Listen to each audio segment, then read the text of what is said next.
Hi friends, எல்லோரும் எப்படி இருக்கீங்க? நான் உங்கள் ஹரிஷ் பேசுகிறேன். சம்மர் டைம் வந்துச்சுனாலே இந்த வாட்டர் மெலன் இல்லாத ஒரு வீடே இருக்காது. அண்டு வெளியவும் பார்த்திங்கன்னா மேக்ஸிமம் இது தான் கன்சியூம் பண்ணுவாங்க. ஸோ வாட்டர் மெலன் அவ்வளோ நல்லது. நீங்கள் சாப்பிட்டீங்க அப்படின்னாவே தானாக அந்த செரிமான சக்தி வந்து அதிகரிக்கும். வாட்டர் மெலனை வெறுமனை சாப்பிட்றதோட இன்னும் கொஞ்சம் டிஃப்ரெண்ட்டாக ஒரு மில்க் ஷேக்காட்டம் செஞ்சு சாப்பிட்லாம் அப்படின்னு ஒரு ஐடியா. ஏன்னா இது குழந்தைங்களுக்கும் ரொம்பவே பிடிக்கும். அந்த ஒரு ரீசனுக்காகவும் தான். ஸோ நம்பர் ஆஃப் பீசஸ் வந்து நீங்கள் கட் பண்ணி எடுத்துக்கோங்க. எனக்கு இது மாதிரி ஜூலியன் கட்ஸ் தான் பிடிக்கும். நீங்கள் உங்களுக்கு எது மாதிரி வேணுமோ கட் பண்ணி எடுத்துக்கோங்க.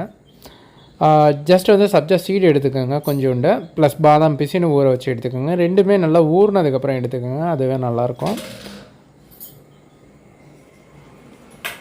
ஸோ ஒரு பவுல் ஒன்று எடுத்துக்கிட்டு நம்பர் ஆஃப் பீசஸ் வந்து நீங்கள் சின்னதாக கட் பண்ணி எடுத்துக்கோங்க. முடிஞ்ச அளவுக்கு அந்த சீடை வந்து நீங்கள் குழந்தைங்களுக்கு கொடுக்குறப்ப அவாய்ட் பண்ணிக்கோங்க. பெரியவங்களாக இருக்கும்போது நீங்கள் பைட் பண்ணி சாப்பிட்லாம்.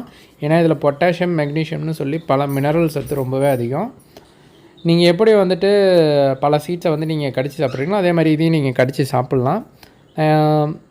ப்ளஸ் இது போக பார்த்திங்கன்னா பாதாம் பிசின் ப்ளஸ் வந்து சப்ஜா சீடு, இது ரெண்டுத்தையுமே சம பங்கு ஆட் பண்ணிக்கோங்க. நான் நம்பர் ஆஃப் பீசஸ் வந்து கம்மியாக தான் போட்டிருக்கேன். உங்களுக்கு வேணும் அப்படின்னா நம்பர் ஆஃப் ஸ்லைசஸ் வந்து ரொம்ப அதிகமாக போட்டுக்கோங்க, ஒன்றும் தப்பு இல்லை. நெக்ஸ்ட்டு வந்து நல்லா சுண்டை காய்ச்சின பாலை வந்து அது கூட ஆட் பண்ணிக்கோங்க. அது ரொம்பவே நல்லது.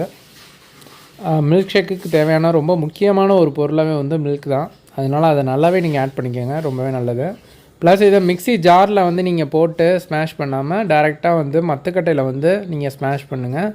ரீசன் என்னன்னா, நீங்கள் மிக்ஸி ஜாரில் போட்டு அதை ஹீட் பண்ணி பிளெண்ட் பண்ணும்போது அதில் உள்ள சத்துக்கள் வந்து போயிடும். முடிஞ்ச அளவுக்கு சத்துக்களை வந்து நீங்கள் பாதுகாக்கணுன்னா உங்கள் ஹேண்ட்மேடாக செய்கிறது தான் நல்லது.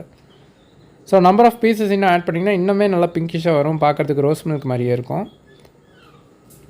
ஸோ இதெல்லாம் நல்லா மிக்ஸ் பண்ணதுக்கப்புறம் நல்லா ஸ்மாஷ் பண்ணிட்டு நல்லா மிக்ஸ் பண்ணிட்டு ஒரு சிப் எடுத்து வாயில் வச்சு மட்டும் பாருங்கள். அது எப்படி டேஸ்ட்டாக இருக்குங்கிறத நீங்கள் சாப்பிட்டிங்கன்னா மட்டும்தான் உங்களுக்கு அது தெரியும். ஸோ ரொம்பவே நல்லாயிருக்கும். ட்ரை பண்ணி பாருங்கள் வீட்டில்.